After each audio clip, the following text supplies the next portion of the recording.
Durante la crisis de la pandemia por COVID-19 y posterior a esta, ocurrieron algunos hechos que me invitaron a reflexionar y a cambiar mi postura frente a las crisis humanitarias en el contexto de una pandemia.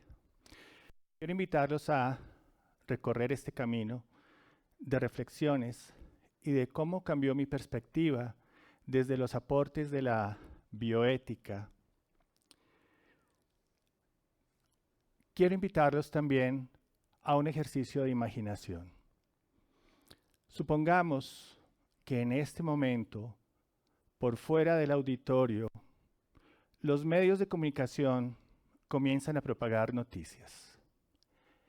Se ha detectado un nuevo virus, altamente contagioso.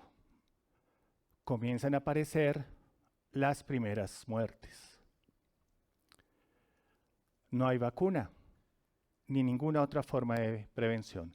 Tampoco hay tratamiento. Y las puertas de este auditorio cerradas. No se alarmen, es solamente una simulación. Pero para este momento, varios de nosotros tendríamos algunas preguntas. Intentamos salir, nos quedamos, nuestras familias, nuestros amigos, los celulares tendrán buena carga.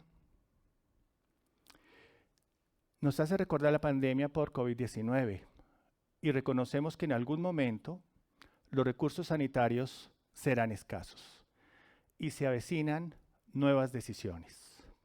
Y todas estas emociones tienen un denominador común, es la vulnerabilidad.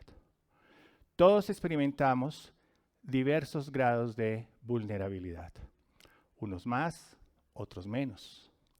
En palabras de Florencia Luna, se trata de capas de vulnerabilidad. Algunas superficiales, otra vez encontramos esta situación de algunas más profundas. Y en este contexto, la solidaridad y la compasión son pilares indispensables para hacer frente a estos desafíos.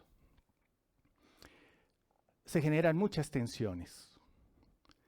Nos preguntamos sobre la autonomía de las personas, su dignidad, la justicia, el acceso a los recursos sanitarios, el entramado entre los derechos individuales y los derechos colectivos. Y aquí es donde emerge la bioética. Muchos lo interpretamos como un campo del conocimiento que interactúa con diferentes disciplinas. En nuestro quehacer cotidiano, procuramos comprender los conflictos de valores que tienen las personas en medio de sociedades que son pluralistas, para a través de la deliberación llegar a consensos. Esto implica, entre otros aspectos, un diálogo respetuoso. Y aquí la idea es sencilla. La bioética no aparece por una crisis, por una pandemia. Muchos problemas, dilemas, reflexiones se dan desde antes, pero la pandemia y las crisis los visibilizan todavía más. Yo tuve la oportunidad de participar durante la pandemia en comités de bioética asistenciales y de investigación, así como de hacer algunas reflexiones sobre la pandemia en la era de los datos y colaborar en el diseño de estrategias educativas para mejorar el aprendizaje de la bioética en entornos virtuales. Sin embargo, también participé como ciudadano. Recuerdo mucho que semanas antes de la pandemia había comprado una caja grande de tapabocas y de alguna manera en una institución, una clínica de nivel terciario de la ciudad de Bogotá, lo supieron y me contactaron. Nunca se me olvidará, al día de la siguiente, 6 de la mañana, cuando pasa una médica con su uniforme en su carro y me pide que me quede quieto y que por favor deje los tapabocas en un muro del edificio para procurar evitarme el contagio. Y nunca olvidaré los ojos de gratitud de esa médica. Era increíble. En ese momento yo tenía tapabocas que requerían en salas de cirugía en esta clínica de nivel terciario. Y esto también nos llama a pensar en que la vulnerabilidad no está solamente afuera. Las personas que están trabajando en las instituciones también tienen su vulnerabilidad. ¿Y cómo protegemos a los que nos cuidan? Estadísticas de la Organización Mundial de la Salud indican que en el periodo comprendido entre enero de 2020 y mayo de 2021 fallecieron entre 80,000 y 180,000 trabajadores sanitarios y de asistencia social, con una media aproximada de 115,000 fallecimientos. Muchos problemas, uno de ellos también de justicia distributiva. Entre países de renta alta y de renta media, para septiembre de 2021, cerca del 80 al 100% de los trabajadores sanitarios y asistencia social estaban completamente vacunados. Mientras que en el África, la vacunación en algunos países era muy escasa. Esto no es nuevo. Durante el ébola, en algunos países del África Occidental, en proporción fallecían más trabajadores sanitarios y de asistencia social que el promedio de la población general. ¿Se imaginan? Trabajadores sanitarios y de asistencia social tienen más riesgo de fallecer que las personas que intentan salvar. Al principio de la pandemia, reconocemos, faltaron cuidados, equipos, aspectos que después fueron subsanados por los diferentes países. Sin embargo, hay otra realidad, y es cómo tratamos a nuestros trabajadores sanitarios y asistentes sociales. Muchas veces fueron tratados como héroes y con aplausos. Sin embargo, en algunos casos, está consignado en los medios de comunicación, se presentaron aspectos como discriminación, estigmatización y hostigamiento. Hubo casos en que las personas entraban a los edificios donde vivían y en los ascensores había panfletos recomendando que usaran las escaleras, porque tenían que ser conscientes de que en el edificio había que prevenir el contagio. También les pasaban notas por debajo de las puertas, anónimas por supuesto, en que los invitaban a desalojar el edificio, porque tenían que ser conscientes nuevamente de los riesgos del contagio. Incluso se presentaba que cuando iban con sus uniformes por las mañanas, algunos taxis o buses no los recibían, no los dejaban ingresar por el tema del contagio, ante lo cual las personas tuvieron que vestirse de particular, ir en el bus o en el taxi, llegar al hospital, cambiarse y hacer lo equivalente por la tarde o noche cuando salían. Discriminación, hostigamiento, estigmatización, no es la idea.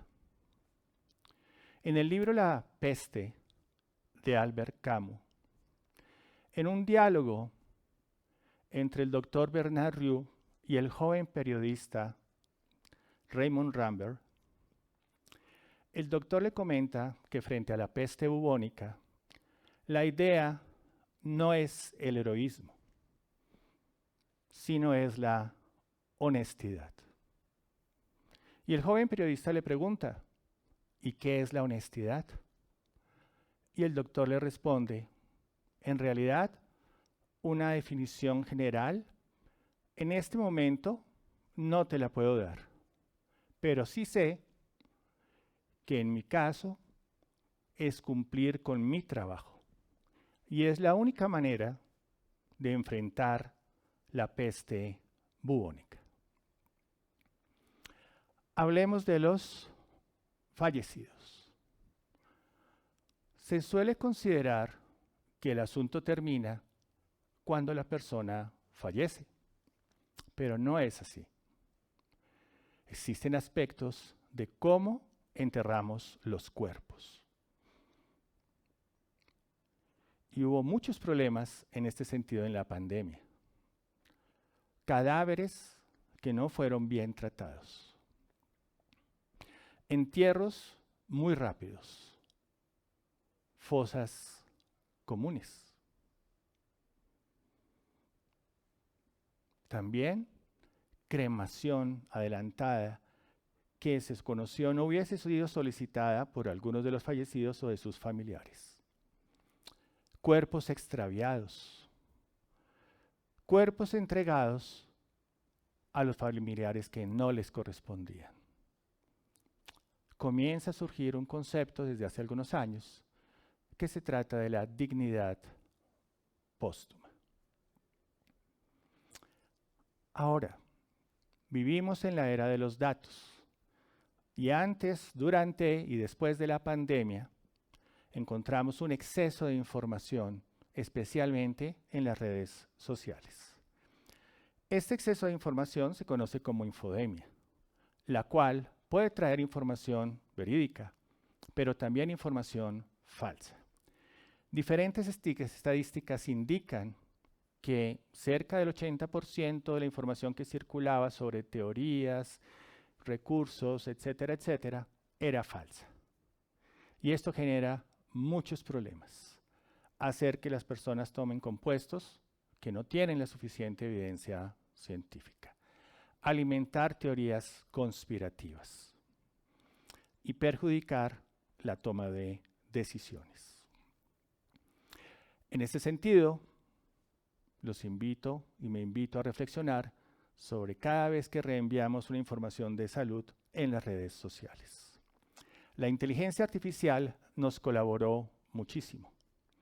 Apoyó en los diagnósticos, en las predicciones, por ejemplo, cómo evolucionaban los pacientes, en la gestión de procesos, unidades de cuidado intensivo, camas, ventiladores, etc. Pero nos preguntamos si en un futuro decisiones de vida o muerte deben recaer sobre la inteligencia artificial. Algunos comienzan a decir que sí.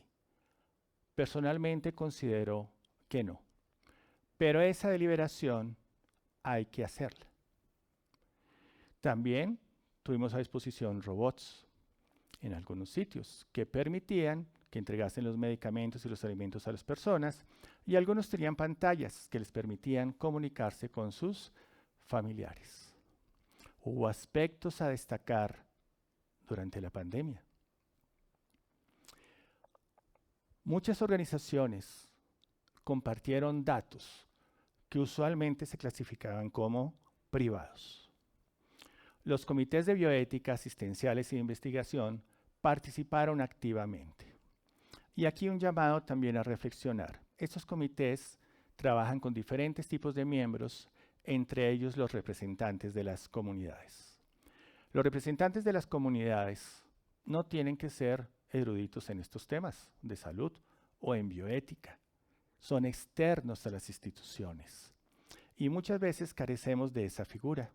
Aquí la invitación es a que las instituciones puedan dar más educación sobre lo que hacen los representantes de las comunidades y que nosotros mismos nos fijemos cómo podemos colaborar. La solidaridad. Durante la pandemia hubo un movimiento que se llamó el de los trapos rojos. Las personas en que los alimentos se acababan en sus hogares dejaban unas telas rojas al frente de esos hogares. Era la señal de que ya no había disponibilidad de alimento en sus casas.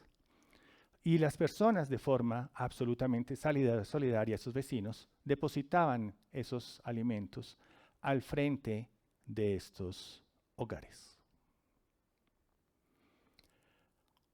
En el libro La peste, que acabamos de citar,